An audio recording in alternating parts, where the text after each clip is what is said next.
Jharkhand high court के 17वें chief justice हुए retired. Chief justice Tarlok Singh Chauhan हुए सेवानिवृत्त। हाईकोर्ट के जजों ने दी भावभीनी विदाई। चतरा में कार्यकर्ता समागम सह वनभोज कार्यक्रम। आरजेडी की तरफ से जिला स्तरीय वनभोज कार्यक्रम 11 जनवरी को आयोजित होगा कार्यक्रम।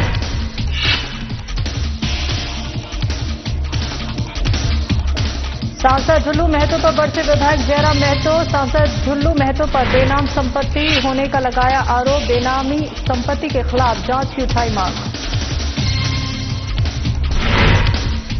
और बोकारो में नगर निगम चुनाव की तैयारी में जुटा जेएमएम। चास नगर समिति की हुई संगठनात्मक बैठक में कार्यकर्ताओं को दिए गए निर्देश।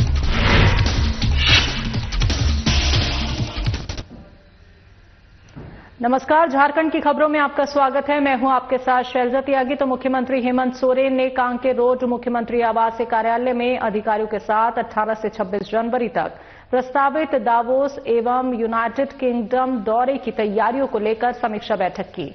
बैठक के दौरान मुख्यमंत्री ने अधिकारियों के बीच दौरे से संबंधित विभिन्न महत्वपूर्ण पहलुओं पर चर्चा की। अधिकारियों ने अवगत कराया कि उनके नेतृत्व में झारखंड से 11 सदस्यीय प्रतिनिधिमंडल दावोस में आयोजित विश्व आर्थिक मंच की वार्षिक बैठक में सहभागिता करने जा रहे हैं। ये पहला अवसर होगा जब झारखंड का प्रतिनिधिमंडल वर्ल्ड इकोनॉमिक फोरम जैसे वैश्विक मंच पर भाग लेगा।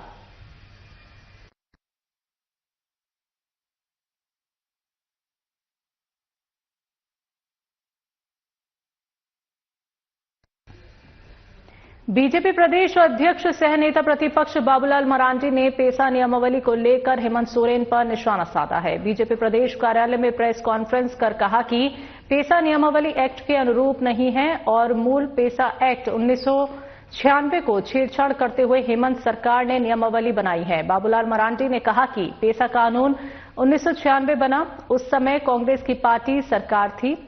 इस देश में 700 से अधिक जातियां हैं, राज्य में 35 जातियां हैं। तत्कालीन कांग्रेस सरकार इनको मजबूत करने के लिए पेसा कानून लाया था और पेसा एक्ट 1996 के धारा 4 में उल्लेखित विषय बिंदुओं को राज्य सरकार ने नियमावली में समाप्त कर दिया है।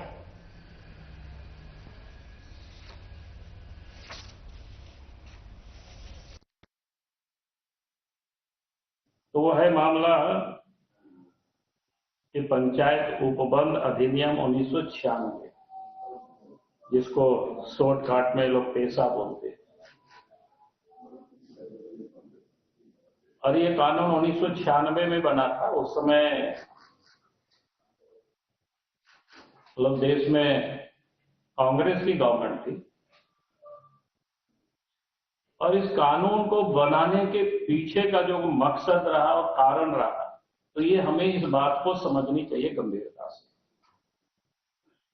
क्योंकि इस देश के अंदर में 700 से अधिक अनुसूचित जनजाति वर्ग के लोग रहते हैं और झारखंड में भी अब शायद 35 हो गया है संख्या। उस अनुसूचित जनजाति के यानी हम उस फेथ और प्रैक्टिस को हमने छोड़ दिया, तो फिर हम उस ग्राम सभा के इस एक्ट के मुताबिक हम उसके अधिकारी नहीं होंगे। लेकिन इन्होंने जिस प्रकार से इस नियमावली को बनाया, इस नियमावली के मुताबिक उस गांव में भले उन्होंने प्रैक्टिस छोड़ दिया हो या फेथ उनको समाप्त हो गया हो, तब भी वो अध्यक्ष बनेंगे। उन्होंने ये जो नियमावली बनाया, ये बेसिक जो फंडामेंटल विरोध है हमारी यार हमारी पार्टी की, क्योंकि जिन लोगों के लिए कानून बनाया है, जो वास्तव में जो जनजाति है, उस जनजाति की फेथ और प्रैक्टिस को जो करता है, इस ग्राम सभा के अध्यक्ष वही होंगे। और इसलिए हमने सरकार से मांग कर रहे, बाकी तो बहुत सारी चीजें हैं, लेकिन बहुत सारी चीजें तो क्षम्य भी हो सकता है, चलेगा भी, हम लोग उसको देखेंगे आगे। उस पर हम आज बिल्कुल मैं जाना नहीं चाहता हूं। जो लोग भी फेथ और प्रैक्टिस करते, ये जो हमने कहा कि झारखंड में जैसे 35 जातियां हैं जनजाति में से और पूरे देश में 700 अधिक है, फेथ और प्रैक्टिस का मतलब ये है कि हम संथाल हैं। हम संथाल इसलिए है कि हमारा जो फेथ है वो क्या है? हम मारांगोरों को मानते हैं, जाहिर आयों को मानते हैं, और प्रैक्टिस हमारा क्या है कि हम जाहिर थान में पूजा करते और मांझी थान में हम पूजा करते इन देवी देवताओं की। ये हमारा प्रैक्टिस है।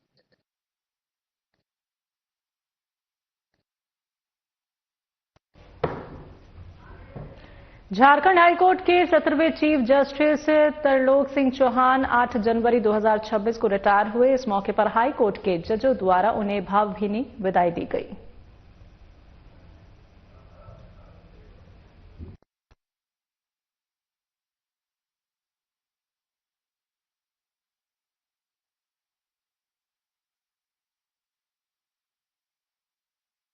On the bench, we do so with admiration, respect, and a profound sense of gratitude. Thank you, my lord. I bow down before my lord. May I request my lord, Honorable the Chief Justice, High Court of Jharkhand, Ranchi, to address on this occasion.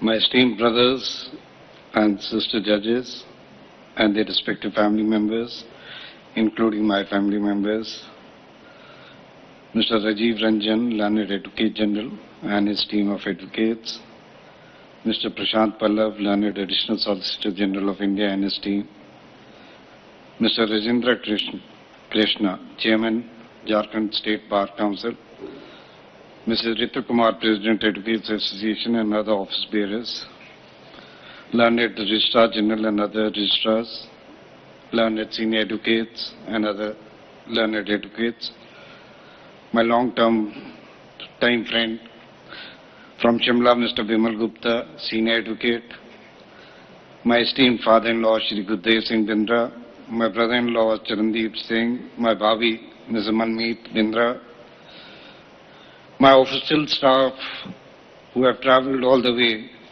from Himachal, Mr. Anil, Mr. Rajkiran, Mr. Kamlesh, the respective families,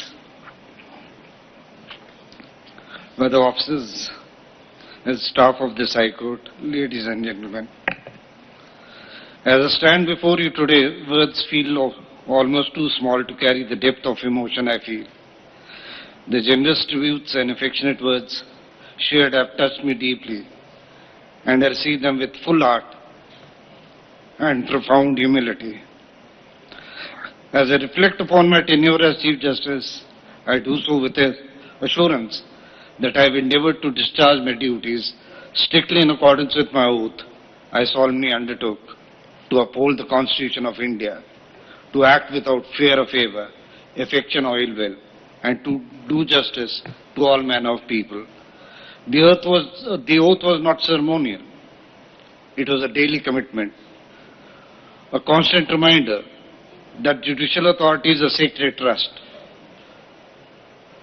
I may not claim any infallibility, for judges are human, and the law itself evolves through dialogue and correction.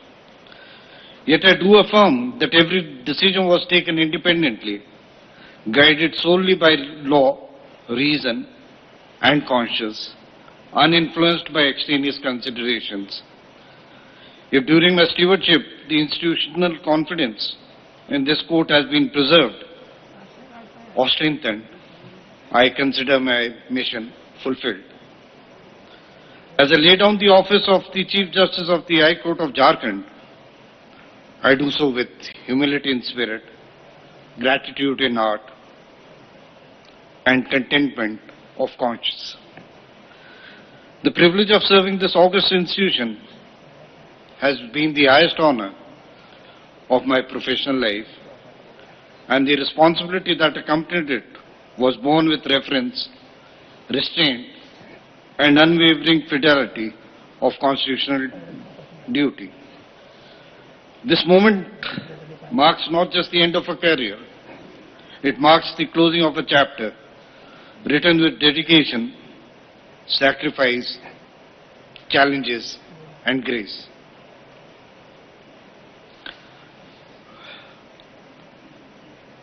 What makes a man before he becomes a judge are the circumstances.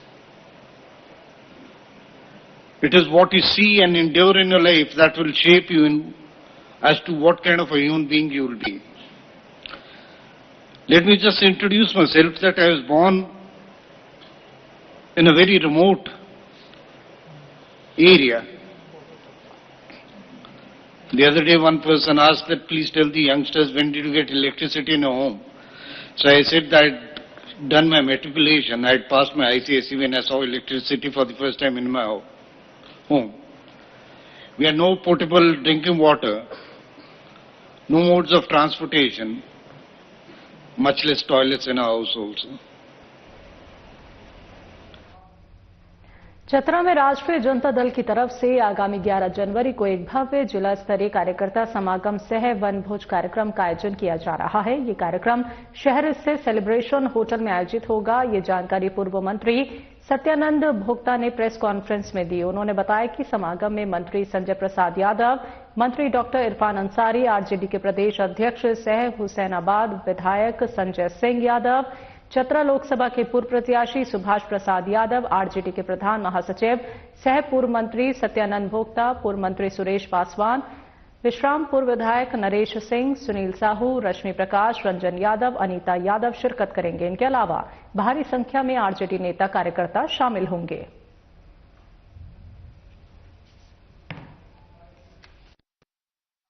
कार्यकर्ता इतना आएगा कि वो गिनती है नहीं, पर संख्या कुछ जगह न मिलेगा। चतरा में लिमिटेड हमारे सहयोगी दल कांग्रेस पार्टी, झारखंड मुक्ति मोर्चा, सब हमारे सम्मानित नेता कार्यकर्ता का भी हम लोग मदद किए हैं, सब लोग भी। देखिए, प्रत्येक साल का भांति राष्ट्रीय जनता दल परिवार की ओर से चतरा सेलिब्रेशन होटल में 11/1/2026 को कार्यकर्ता समागम एवं वनभोज के कार्यक्रम रखा गया है। और इस कार्यक्रम में मुख्य रूप से हमारे प्रदेश अध्यक्ष संजय प्रसाद यादव जी और माननीय मंत्री संजय सिंह यादव और हमारे चतरा लोकसभा के प्रत्याशी रहे सुभाष प्रसाद यादव और साथ में हमारे स्वास्थ्य मंत्री डॉक्टर इरफान अंसारी जी और हमारे चतरा के लोकप्रिय विधायक और मंत्री रहे सत्यानंद भोक्ता जी और हमारे महिला मोर्चा के प्रदेश अध्यक्षा रश्मि प्रकाश जी और तमाम हमारे जितने भी जिला में संगठन के अध्यक्ष उपाध्यक्ष जो भी हैं, तमाम लोग इस कार्यक्रम में आते हैं और आएंगे। और एक बृहद रूप से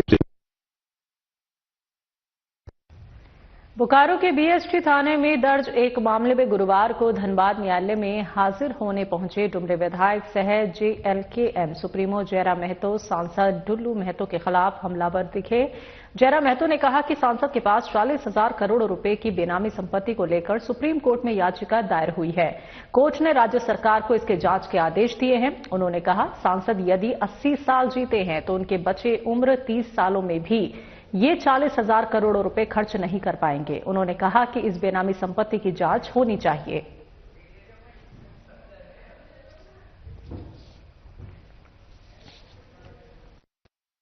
लोकसभा चुनाव के समय जो सभा के बाद हम लोग वहां से निकल गए थे तो उस पर एक केस हुआ था और उसी केस के सिलसिले में आज न्यायालय आना हुआ। क्या आचार संहिता से जुड़ा हुआ? नहीं, हमारे कई साथियों पर आरोप लगा था कि हमको वहां से भगा दिया गया था। जो लोकसभा चुनाव में बहुत बड़ा एक फिल्मी अंदाज में एक वाकया घटित हुआ था, तो उसी का प्रकरण है। आगामी चास नगर निगम चुनाव की तैयारियों को लेकर झारखंड मुक्ति मोर्चा चास नगर समिति की एक महत्वपूर्ण संगठनात्मक बैठक चिरा चास स्थित फार्म हाउस में संपन्न हुई। बैठक की अध्यक्षता चास नगर अध्यक्ष प्रमोद तापड़िया ने की। बैठक के मुख्य अतिथि झामुमो बोकारो महानगर अध्यक्ष मंटू यादव ने कार्यकर्ताओं में जोश भरते हुए कहा कि आगामी नगर निगम चुनाव में झामुमो का परचम चास में फहराना तय है। उन्होंने कहा कि पार्टी के प्रत्येक कार्यकर्ता को आज से ही चुनावी मोड में आकर पूरी ताकत के साथ मैदान में उतरना होगा। सभी विंग के पदाधिकारी सक्रिय भूमिका निभाएं और मुख्यमंत्री हेमंत सोरेन सरकार की जन कल्याणकारी योजनाओं को घर घर तक पहुंचाने का कार्य करें।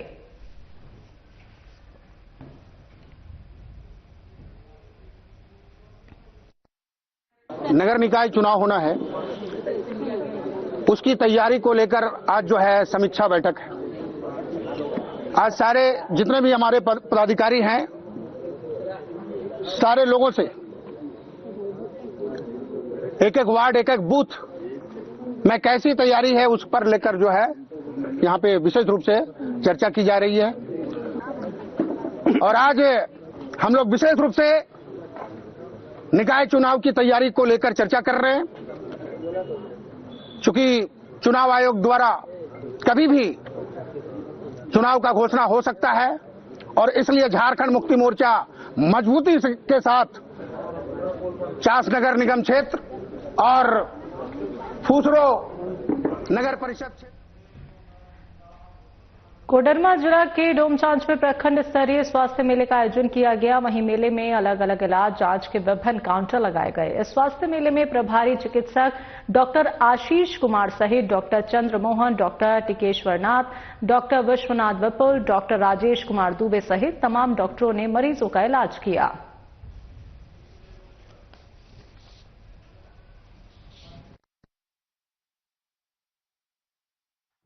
मौजूद हैं कोडरमा जिले के डोमचांच रेफरल अस्पताल के, और आपको बता दें कि यहाँ पे प्रखंड स्तरीय स्वास्थ्य मेले का आयोजन किया गया है। लगातार जो है वो प्रखंड, डोमचांच प्रखंड ही नहीं, उसके अलावे भी अन्य सटे प्रखंडों से भी लगातार जो है वो लोग अपने इलाज कराने के लिए, जांच कराने के लिए पहुंच रहे हैं।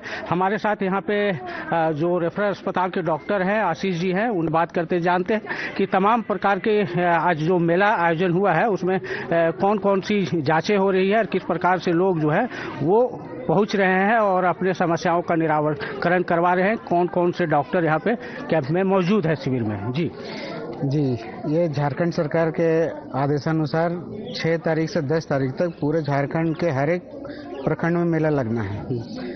और हम लोग का जो आज 8 तारीख को हमारे यहाँ डोमचांच में मेला लगा हुआ है, जिसमें हम लोग विभिन्न प्रकार की स्वास्थ्य सेवाओं का एक तरह से दोनों चीज़, इसमें इलाज के लिए भी है और जांच वगैरह भी है, एक अवेयरनेस के लिए भी है कि लोगों में जागरूकता इसके बारे में पता चले सबको।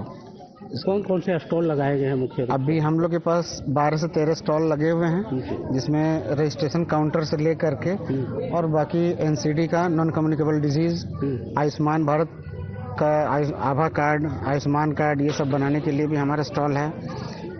विभिन्न प्रकार के जितने भी गैर संचारी रोग हैं तो उनका इलाज, जांच वगैरह के लिए भी सारा कुछ है, जैसे टीबी है, ये है।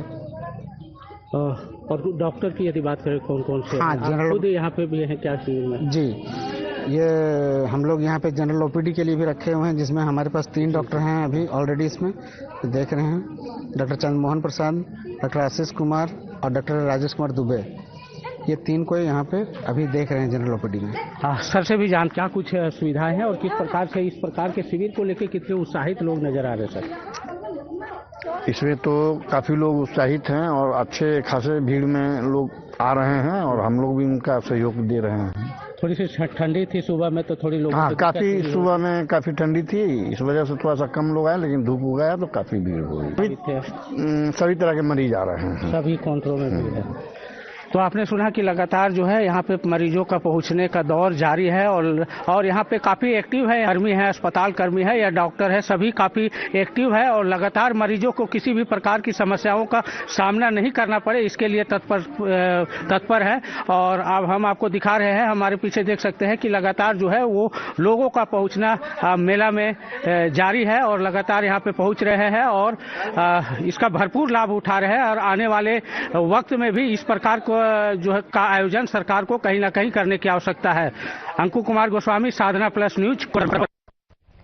तो 3 बारधारी भक्त मंडल चिरकुंडा की तरफ से सिनाडंगाल स्थित रेलवे लाइन किनारे प्रकृति फार्म हाउस में आयोजित 2 दिवसीय 17वां वार्षिक श्याम अमृत महोत्सव का भव्य समापन बुधवार को भजन संध्या के साथ हुआ। समापन अवसर पर पूरा पंडाल श्याम बाबा की भक्ति और जयकारों से गूंज उठा। कार्यक्रम की शुरुआत श्याम बाबा के भव्य दरबार की साज सज्जा से हुई, जहां फूलों की मालाओं से अलौकिक श्रृंगार किया गया। इसके पश्चात श्याम बाबा की ज्योत प्रज्वलित की गई और 56 भोग अर्पित कर विधिवत पूजा अर्चना की गई।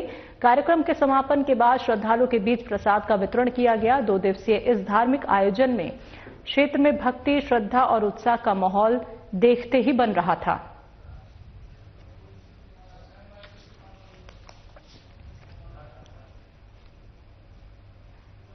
तो सिखों के 10वें गुरु सर्वशादानी गुरु गोविंद सिंह जी के प्रकाश पर्व के पावन अवसर पर गुरुवार को कुमार ध्रुवी बाजार स्थित गुरुद्वारा साहिब से भव्य नगर कीर्तन निकाला गया। नगर कीर्तन में सिखों के पवित्र धर्म ग्रंथ श्री गुरु ग्रंथ साहिब जी को सुसज्जित वाहन में विराजमान कर नगर भ्रमण कराया गया, जिसकी अगुवाई पंच प्यारों ने की। नगर कीर्तन के दौरान महिला और पुरुष श्रद्धालु गुरुबाणी और शबद कीर्तन का गायन करते हुए पूरे श्रद्धा भाव से चलते रहे। इस भव्य आयोजन में कुमार ध्रुवी, निरसा, मुगमा, मैथन, चिरकुंडा, पंचेत, बराकर, कुल्टी सहित आसपास के क्षेत्रों से सैकड़ों सिख श्रद्धालुओं ने भाग लिया।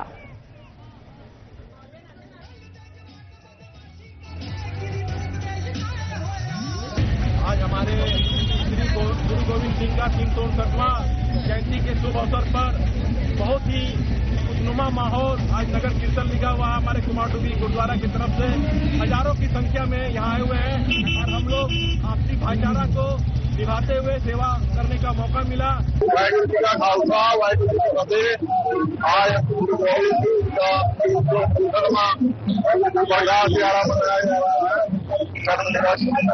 सभी कुमारडुबी और सभी संघों को बहुत बहुत बधाई, लाख लाख बधाई। वाहिगुरू जी का खालसा, वाहिगुरू। गुरु गोविंद सिंह जयंती प्रकाश पर्व की आज सारे देशवासियों को बहुत बहुत बधाई। आज बहुत ही भव्य तरीके से कुमारडुबी गुरुद्वारा से नगर कीर्तन निकला है, जिसमें बहुत दूर दराज से संगत यहाँ पहुंची है।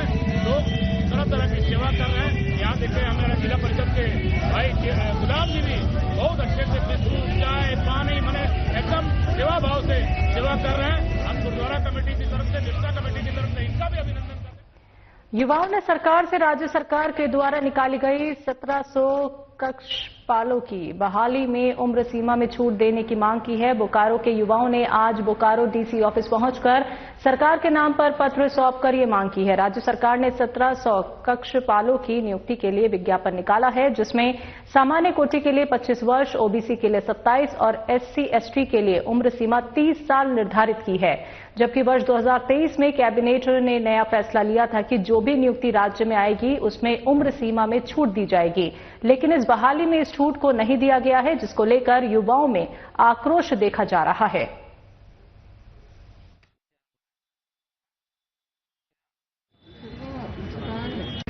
सरकार द्वारा एक रिक्ति निकली गई है जिसमें 1700 वैकेंसी है, जिसमें हम लोग उम्र सीमा को छूट की आवेदन लेकर हम लोग आज डीसी ऑफिस आए थे।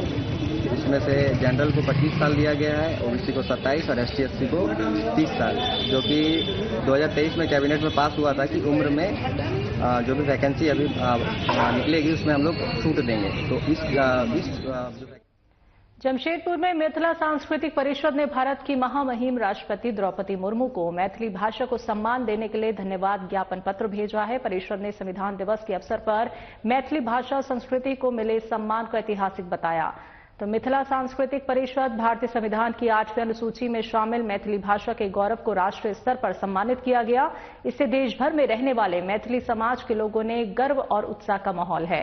इसकी खुशी का इजहार स्वरूप परिषद ने लोगों के बीच लड्डू भी भेंट किए। परिषद ने अपने पत्र में ये भी कहा कि मैथिली भाषा महान कवि विद्यापति की भाषा है, जिसकी समृद्ध साहित्यिक परंपरा रही है। वर्ष 2003 में मैथिली को संविधान की 8वीं अनुसूची में शामिल किया गया था, जिससे इसे आधिकारिक पहचान मिली।